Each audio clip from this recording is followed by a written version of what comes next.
Good afternoon.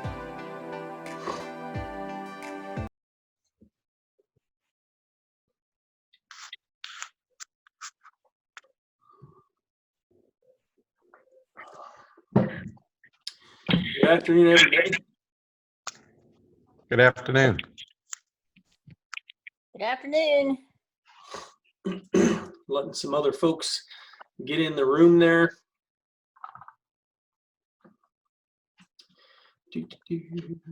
Hello, Stuart. Hello, how you doing? Good, good. How you feeling? Oh, I'm feeling, I'm kind of feeling the same. There's no change, nothing drastic or serious, but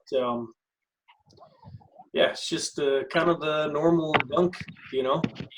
So Yeah. we haven't changed anything. I just take pot shots at people as they walk by the house. No, just kidding. I'm just kidding. So you'd think some people are at that point already with the way they're building up this crisis, you know. It's almost hilarious. So as people come into the room, any pressing issues, any pressing questions at all? I was going to tell you, Stuart, I did the psych evaluation Tuesday. Okay. How'd that go? I thought it went all right. That's hard to tell, but it only lasted 30 minutes. I don't know if that's good or bad, but she said that Dr. Martin said she would have the results in my Google folder. I thought she said today, but I haven't seen anything. So Okay. She usually CCs me once she finishes it. I haven't seen anything either, so we'll give her to the end of the day, and then tomorrow morning, if we don't see anything, I'll send it out to the managers at the med team, and we'll reach out to her that way. So yeah, the mental health assessment, it goes pretty quick, and mainly because when you guys fill out that intake form, you answer a lot of questions. You really give the doctors what they need, so when they jump into the assessment, it kind of eliminates a lot of questions you answer, saves a lot of time. So that's one advantage of how we have the assessments set up. That intake, a lot of details, and again, by the time you all connect face to face, the doctor kind of knows where the conversation is going to go. They have an idea already of your diagnosis, and as they do the Q&A portion, you answer some more questions for them, explaining symptoms, and they check off boxes. That's it. So it's a pretty straightforward thing. It's nothing like therapy. They don't really want to get to know you. That's not their job. Not that you're not somebody that wants to be known, but they just are trying to get you a diagnosis. So it's different than treatment. And that's why the VA actually assigns a higher probative value to an assessment conducted by a doctor who's not doing treatment. A lot of people get frustrated. They come to me, they come to VA Claims Insider. Hey, Stu, I've been going to the VA. I have a therapist. Why do I got to get the mental health assessment? Well, that's because the VA views your therapist for mental health as a provider. So, of course, they're going to give you that diagnosis. It's not going to carry anywhere near as much weight for your claim as if you were to go get another doctor and just do an assessment, if that makes sense. So, yeah, we'll wait. We'll wait for that, Joseph. Hopefully, end of the day today, if not tomorrow morning, and we'll get your claim tackled. All right. okay, yeah. She seemed to be following a lot of the things that were on the original intake. I could tell. So, but yeah, I was honest with her and open, and so it's hard to read what a psychologist is thinking, but Yeah, I thought it, I thought it went all right. absolutely. Yeah, that makes sense. And let's see here. Any other questions, comments, concerns as we jump Hey, into Stuart. this? Yes, sir. Hey, I was talking to my buddy, my fellow vet, Keith McHenry. Mhm. I think he said he has a one-on-one coming up with you pretty soon. Let's see. What's his name again? Yeah, I have him actually today, this afternoon. Yeah.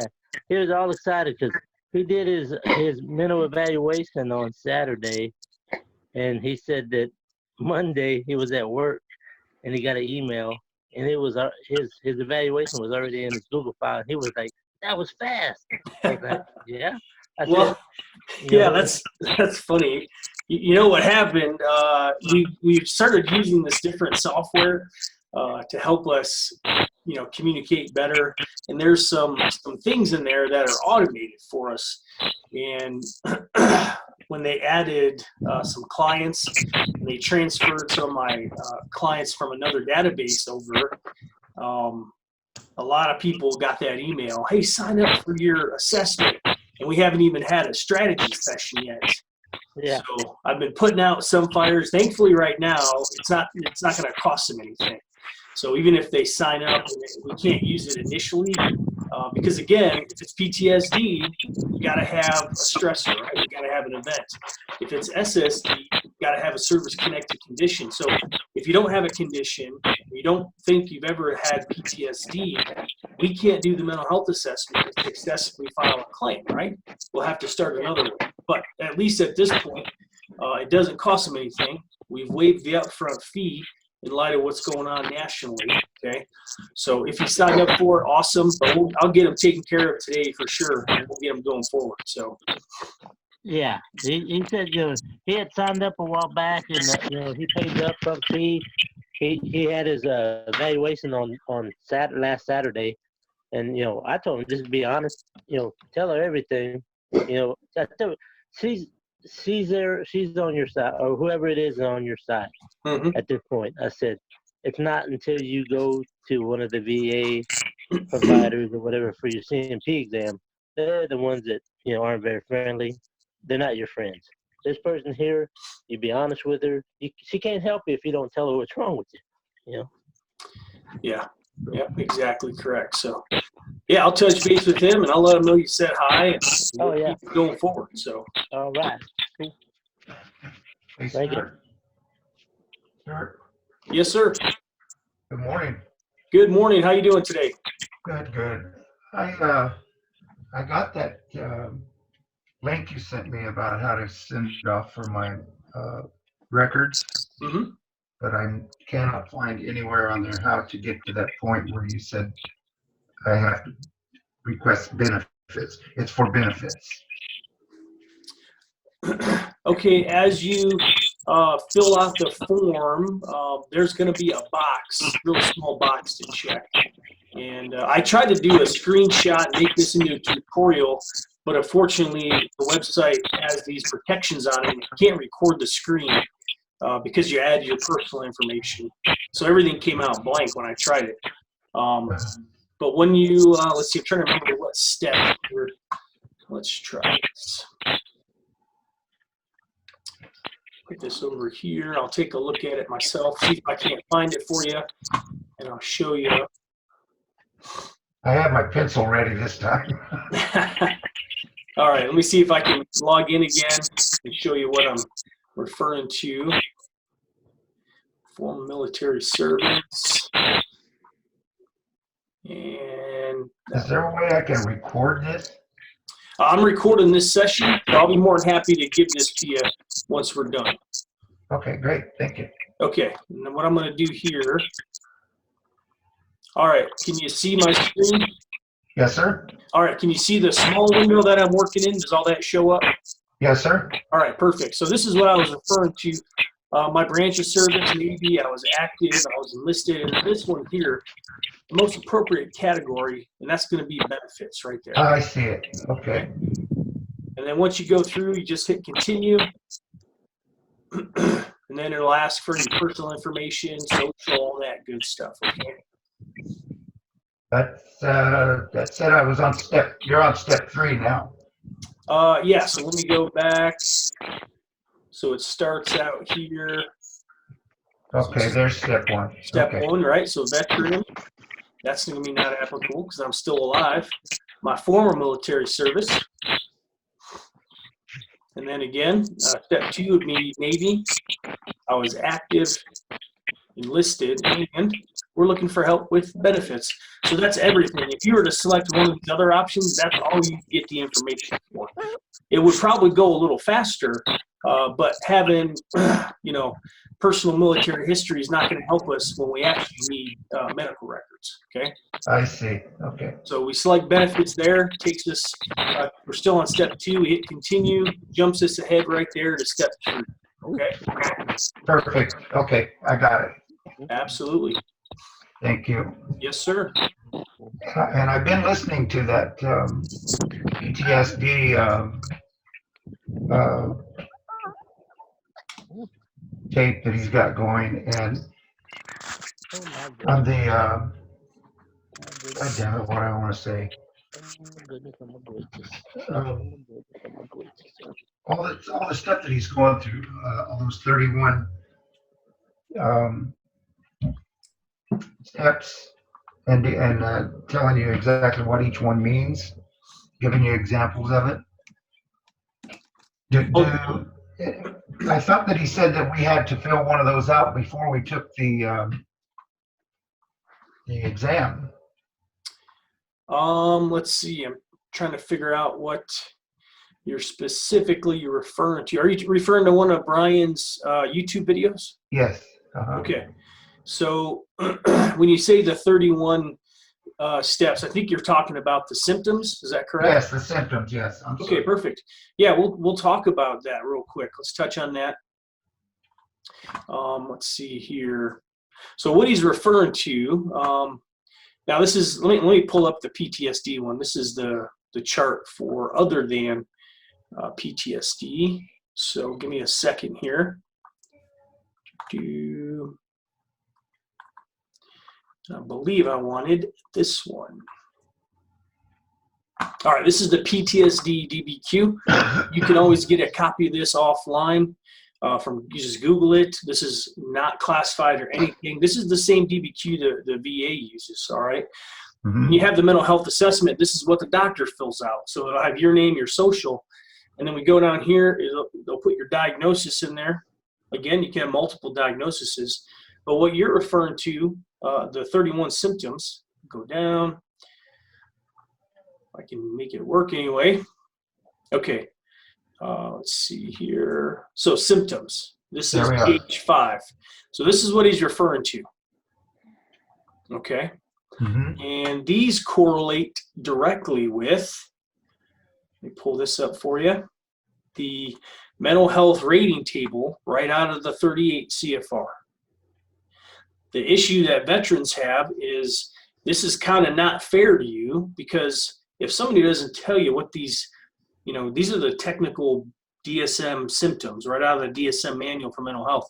If they don't tell you what these symptoms mean and how to formulate it for your own life, it's kind of not fair, right? You're not going to know how to express that. So we go back here, difficulty in understanding complex commands, for example. Well, what does that even mean? Right? How do you share that with the assessment or at the CMP exam? And that's what these sessions are. I want to help you all, learn how to correlate these symptoms in their technical terms to what you're going through in your life. Because you and I don't use these terms. We don't go and say things like, I have chronic sleep impairment. We don't say that. We say, man, I wake up feeling exhausted, right? I never get enough sleep. Well, doctors call it chronic sleep impairment. Okay, those are things that we want to share at the assessment and or the CMP exam. Okay, this one I like to talk about a lot because I think it's funny, for me anyway, obsessional rituals which interfere with routine activities, right? And I know I've shared it with some of y'all in the room. You've probably heard this a million times, but when I go, when we're done at the end of the day and my family are all going to bed, I got to check the door locks at least 3 times. Most of the time, I don't even realize I'm doing it. But what happens, my wife or my son, they're hollering at me, hey, come on, hurry up, get upstairs. What are you doing down there? Turn the lights off, right? We're trying to get some sleep. That's because I'm going through, just double checking, because as soon as I check a lock, sometimes I'll forget I even checked it. Okay? And then going back here, memory loss, where is it at? Mild memory loss, recent events. Those two seem to go together. Those are symptoms of mental health issues, both trauma, depression, anxiety. It's the same across the board, okay? So an obsessional ritual, when you read that, you might be like, I don't do that, okay? But you might be surprised once you break it down, maybe you have a couple, maybe you have some. So that's something you reflect on. If you're married or you have somebody that's, a significant other in your life, ask them some of those questions. Do I do things that seem a little bit obsessive? Do I do anything like that? Another thing that I do, I'm getting better at, but when I come up to a traffic light and there's other vehicles, I usually have to stay a full vehicle length back. All right. I do not like getting close to other cars. That's years of living overseas, worried about being stuck on the X in the event that there's an IED or an attack, right? Usually overseas, we kept that one vehicle space so we can still drive out of the situation. I don't have to do that anymore, but I can't help it. It's just a habit. It's a ritual that I do. My wife knows it, and sometimes she gets annoyed because I'll be looking at the steering wheel because I'm trying to see the other person's hands. And she's like, you need to let that go, right? So it's funny to joke about, but when it comes to our disability claims with the VA, those are things that we want to share, okay? So what Brian's talking about, these are the symptoms, the issues that the VA looks for. What we need to learn as veterans is how do we tell the VA this stuff in our own words, okay? I'll touch on another one too, because I get this question a lot. And let me see here. I can't get there it is. We'll just do my 5-year-old circle again. Impaired impulse control, such as unprovoked irritability with periods of violence. When you're dealing with chronic pain, it is normal to deal with irritability, all right? If you're always in chronic pain, dealing with irritability, that kind of goes with the territory. Now, it says with periods of violence. That's a pretty vague statement. Right? What does that mean? So if you ever lost your cool for a second and chucked the remote across the room, that can be totally construed as a period of violence. It doesn't have to be violence against people. Because I've had veterans go through their assessment, they look at their DBQ, and they call me up frantic, hey, Stu, I don't hurt people. I don't have periods of irritability with violence against people. Well, it doesn't say people. It doesn't say that, okay? If you've lost your cool, and punched a hole in the sheetrock, okay, that's a period of violence. That's okay. You can share that. You can talk about that at the assessment. Let's see here. Grossly inappropriate behavior. Yet again, another very subjective term, but this is a symptom. We go back here. We go back here to the rating table. I just closed it out. Let me pull it back up.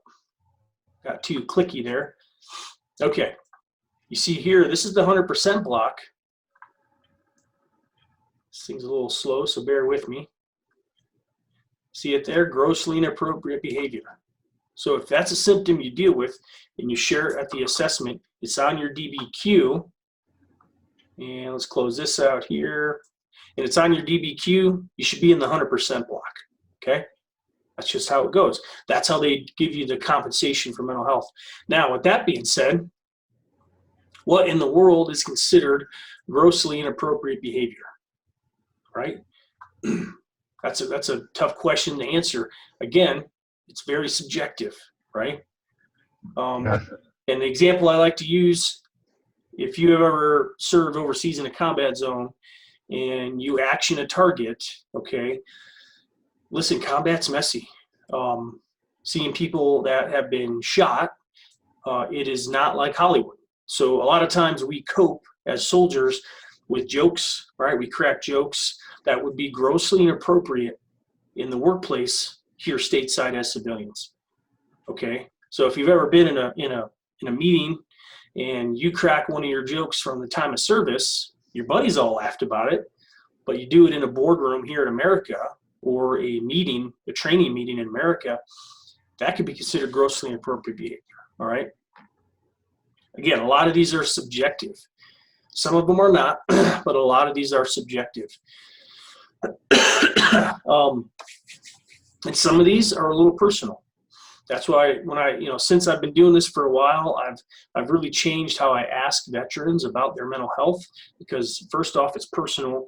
Secondly, I don't want to ask you about a traumatic experience and have you get triggered and go to this place where you actually need help.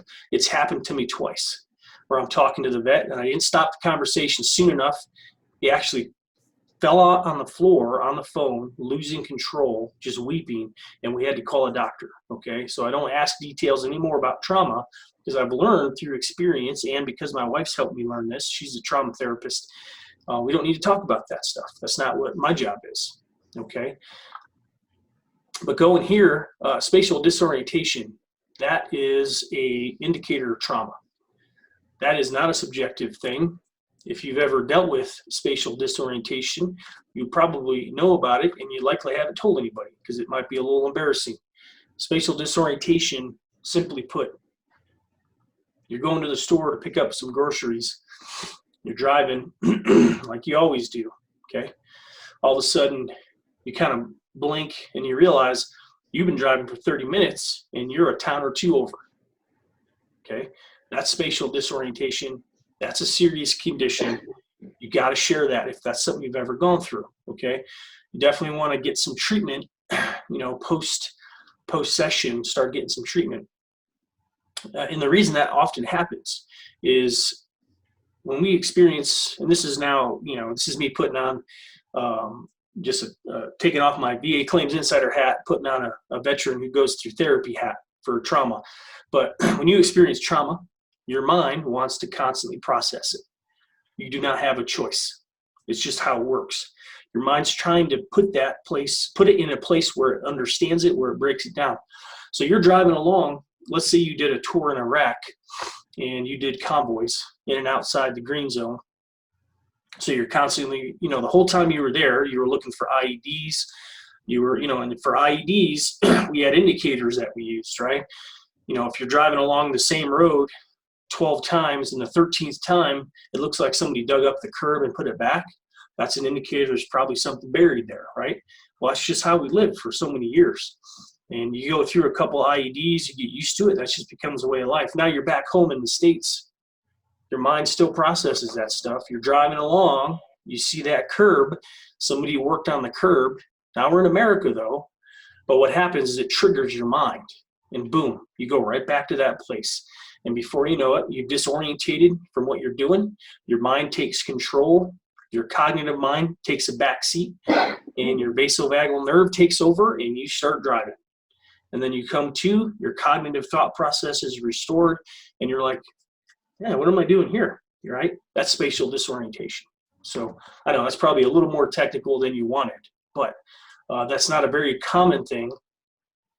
But outside of trauma, though, when associated with trauma, it is a common thing with trauma, but thankfully not everybody has to deal with that. That's a serious condition.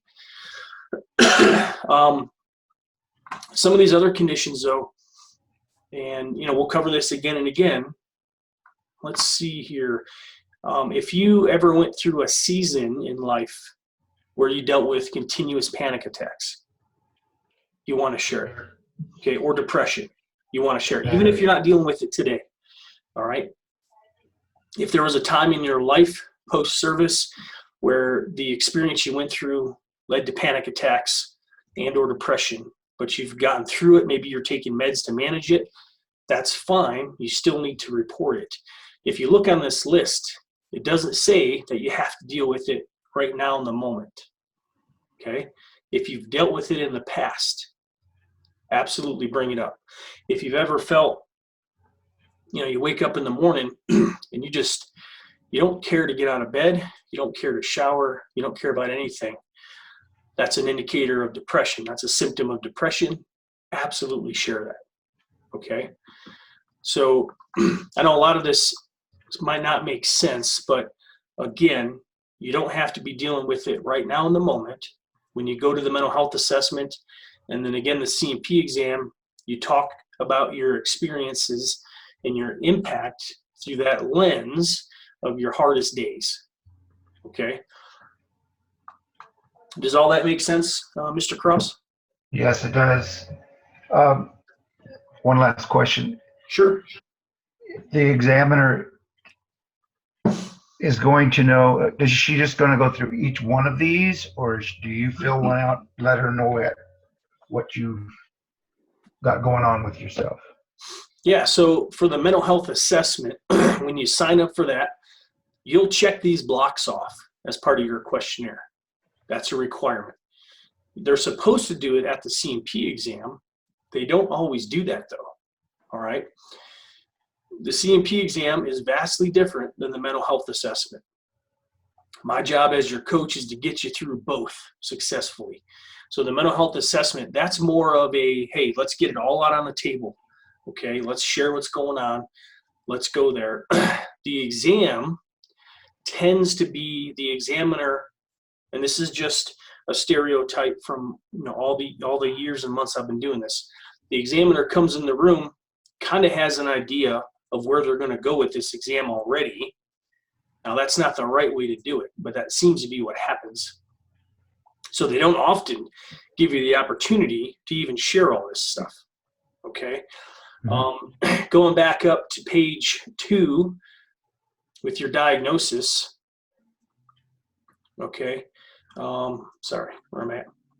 There it is, page 2. So you might be diagnosed with PTSD, SSD, GAD, and we filed for PTSD. I have seen the examiner change it from PTSD to unspecified anxiety disorder or generalized anxiety disorder. Now, officially, whatever they call it really doesn't matter.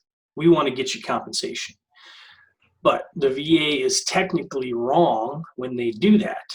The only way, according to the VA, the only way they can make a diagnosis is by using one of the 3 self-reporting questionnaires that the DSM-5 manual uses.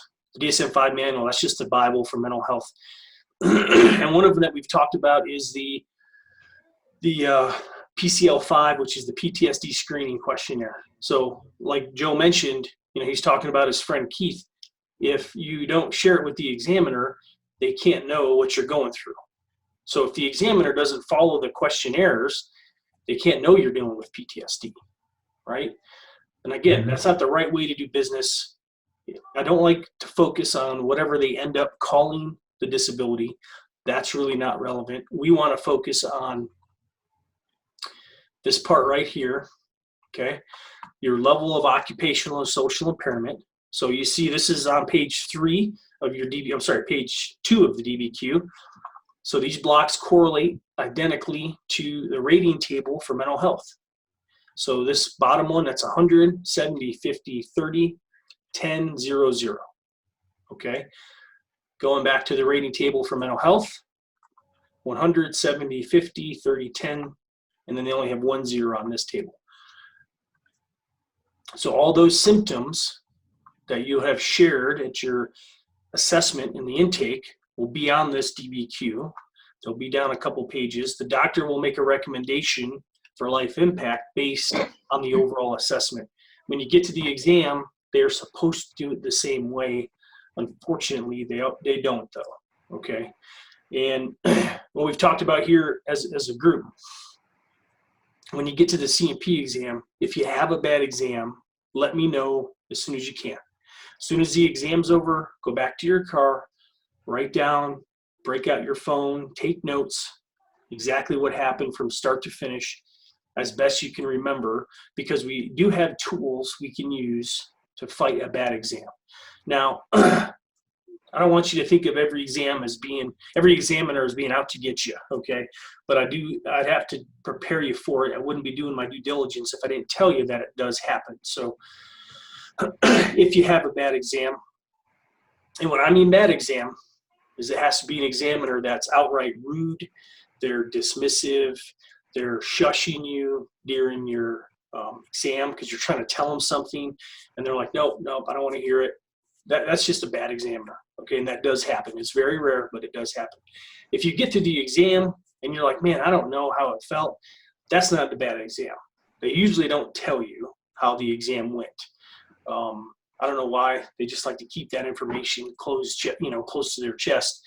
So we just wait for the final decision when it's made. It's usually 14 to 21 days after the exam. So your symptoms, it's important that you share them at the assessment. They're documented on your DBQ. It's important that you understand how your symptoms match or correlate to the rating table. And if you need any of these documents, Mr. Cross, let me know. I can send them to you.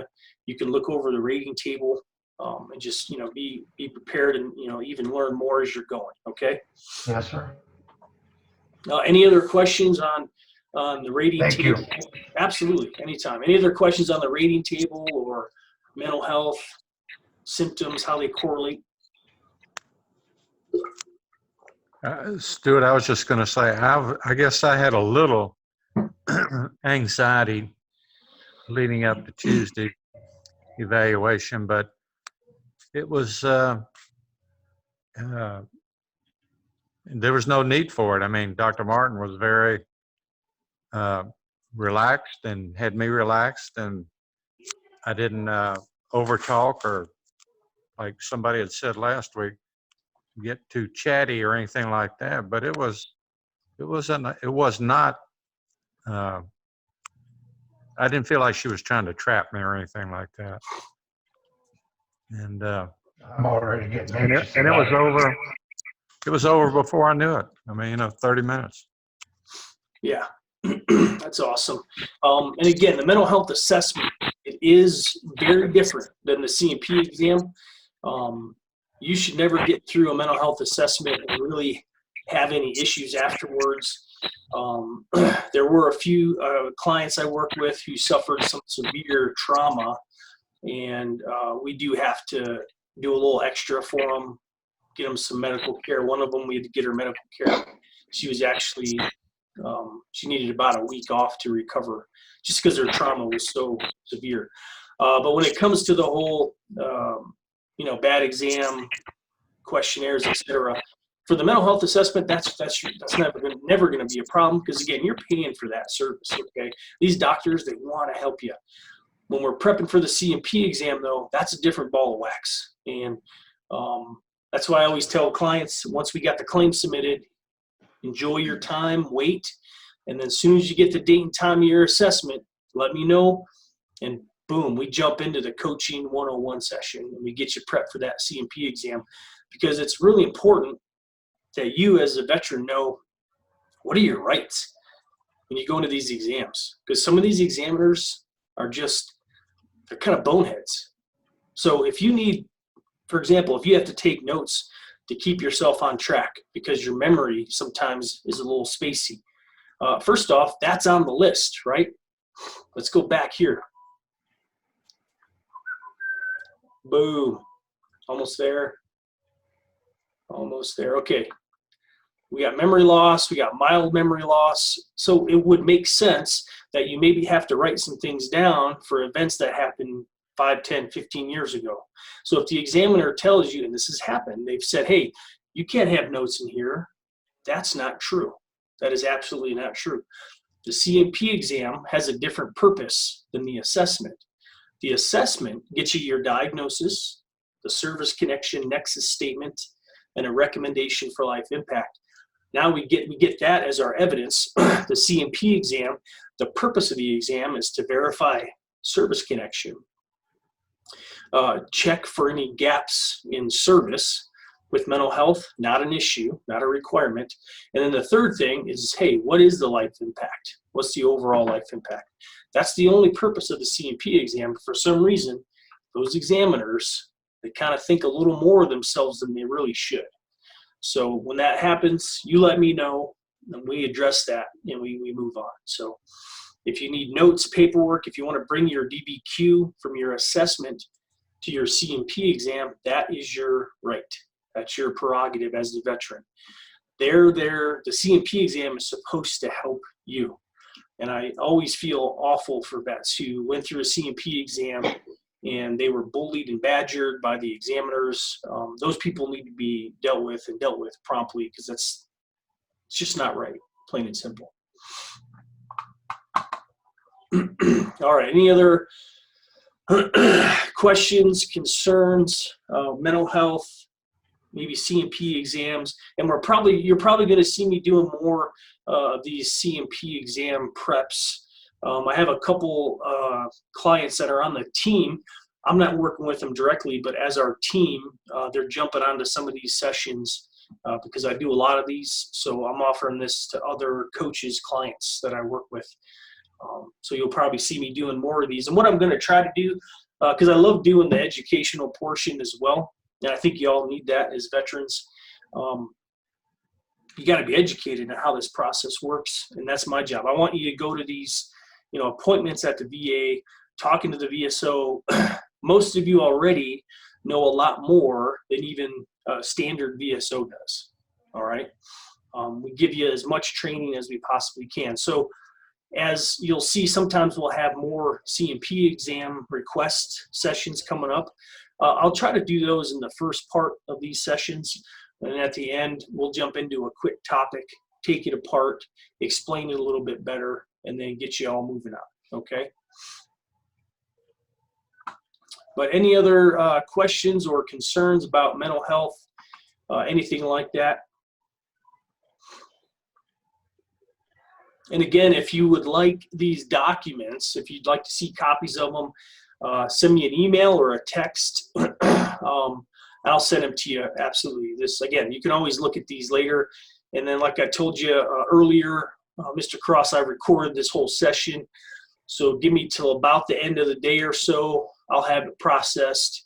We'll get this put up where you can look at that link via YouTube, and you can look at it whenever you want for a refresher, share it with your friends, whatever we got to do to get that word out, okay? Perfect. Thank you very much. Absolutely. Absolutely. All right, folks. So we ate up a lot of time there, which is good. I think that was some good training. We got some good word out. I have another call here in about 11 minutes that I want to get ready for with a new client jumping into this process. So if you don't have anything for me, I'll leave y'all to it. Just a heads up, we all know what's happening both here in the U.S. and globally with the COVID-19 virus. I think what we're going to see is the VA really slow down operations. I think we're going to see a significant reduction in CMP exams. Okay, I don't have anything to back it up other than common sense. The VA has already asked people to stop sending visitors to their hospitals. They don't want visitors coming in. So what that means practically is likely we'll start submitting disability claims, and it's probably going to add about 30 days to everybody's claim once that's official. So they haven't announced it yet. Not all VAs nationally, as far as I know, have stopped exams. But I also know the VA is required by law to process these claims in a timely manner. So I also think we're going to see an uptick in virtual CMP exams, which only is going to help us out as a veteran community anyway, right? Yeah, you're correct on that one, Stuart. Yeah. They're doing my CMP exam that's coming up. He's doing it by phone. There you go.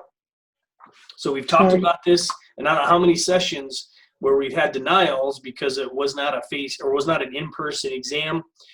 The VA is realizing that's kind of silly. That's kind of gibberish. We can do telephone CMP exams. We can do video teleconferences. So Sheila, I asked him teleconference, and he said telephone. He said, I can't do the conference, but telephone. And they called me back because I asked for it. And anyways, it's for the GERD, the increase on the GERD. So yeah. So GERD, migraines, those are conditions I can't really test you for, right? The VA can't draw blood and test them. Those are Right. self-reported conditions. There's no need to do an in-person exam. It's a waste of time and money. You can do that over the phone. We actually, our doctor on the medical team can actually provide a diagnosis for things like GERD, IBS, migraines via telephone, okay? So I think we're gonna see an uptick in this. Ultimately, it's gonna be good because once the VA takes these new technologies and methods for CMP exams on, I guarantee, because they're gonna save so much money, I guarantee they're not gonna stop using them. So that'll just help vets out in the future. But if your claim hasn't been submitted yet, okay, if it hasn't been submitted yet, just a heads up, you might find yourself adding about 30 days to the whole process because of the impact of this COVID-19 virus, okay? What Yep, about visual migraines? My VA.gov site thing said it's still under review, but they had requested documents and wanted to know if there were any more documents I wanted to submit. So I didn't answer it. I thought I'd just wait. Yeah, you can just wait for that. That's fine. Your claim, that's a fully developed claim. There's nothing more that we need for that claim. So, yep. You'll be good to go. How do Thank you, you. how do you describe a visual migraine? Yeah, exactly like you did. You just have to say it like that. I deal with the vision migraine. It's so intense.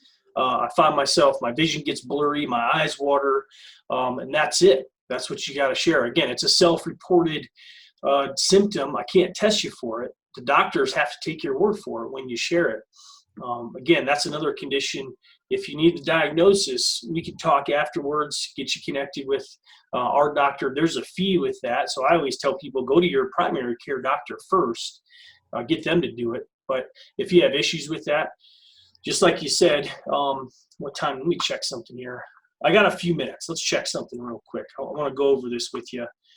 Let me see if I have it here. And there's a DBQ, obviously, for migraines. And let's take a look at that. Yeah, there was. And okay, so this will help answer your question. That's a legitimate question. So getting a little low on time, but I'm not scared. We'll get to this client. This is important. So this is the DBQ for migraines. I just hit this up on Google, okay? Headaches, including migraine headaches. They don't have to be just migraines, okay? So there's all kinds of headaches. We got migraines, migraine variants, tension, cluster, other. The vast majority of them are going to be considered other, probably, okay? Your history, when the headaches, when you first noticed them, how long they run for, all the things you have to do. Your treatment plan, do you take Tylenol, diagnose meds? I mean, you know all this stuff, but when you get a DBQ from our med team, they'll ask you these questions. And then you would ask me, how do I describe these headaches? They got it for you in the DBQ. They put it in there. They try to make it as simple for the examiners and the doctors as possible. Constant, pulsing, throbbing, localized, both sides, worsens with physical activity or other. So in your case, you type it right in there. Looking through a kaleidoscope. There you go. Migraines cause my vision to look. I can type all this pressure. You guys watching right now, you know?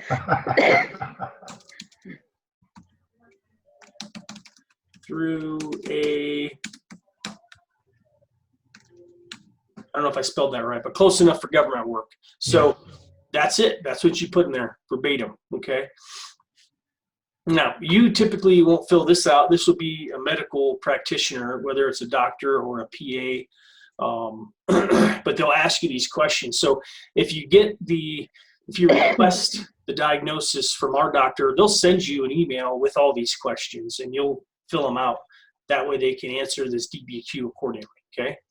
That's it. That's how you do it. Other symptoms that you might have associated: nausea, vomiting, sensitivity to light or sound, changes in vision, right?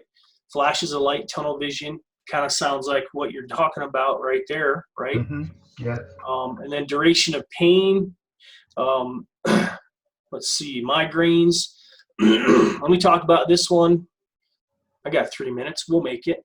Yeah, I think we will. Okay. Does the veteran have characteristic prostrating attacks of migraine headache pain? What that means is, do you ever have to go into a room, turn the lights off, and lay down? Yes. If yes, how often do you have it? So it gives you some periodicity. If you have it more frequently than once a month, you should be getting 50% for your migraines. Okay? That's just what the VA says. Because that's what they call that, is an economic impact. So if you're working, you're on the job, and all of a sudden a migraine comes on and you need an hour or two or more to stop working, lay in a cool place, a cool cloth on your head, that's going to have an impact on your job. That's an economic impact. You should be at 50%. Okay? Non-migraines, same thing. Are they prostrating? How often do you have them? Etc. So again, this form here, just type in, all I did was type in migraines, DBQ, VA, and it pulled this form up. This is the 0960 Charlie-8 questionnaire. So hopefully that answers your question though, Jerry. Yes, sir. Thank you very much. Outstanding. Okay, folks. Well, there we go. We got a little tidbit for migraines as well, and I think we'll probably set up to do another session a little more in depth on that in the future. I want to make sure people are covered and you get that 50% because that's it. Migraines are, we call it Hagen headaches, big ticket item for sure. So, all right, folks, look at that. 62 seconds. I got another phone call lined up. I appreciate everybody's time. Be safe. Don't get that virus. All right. It's a nasty bug.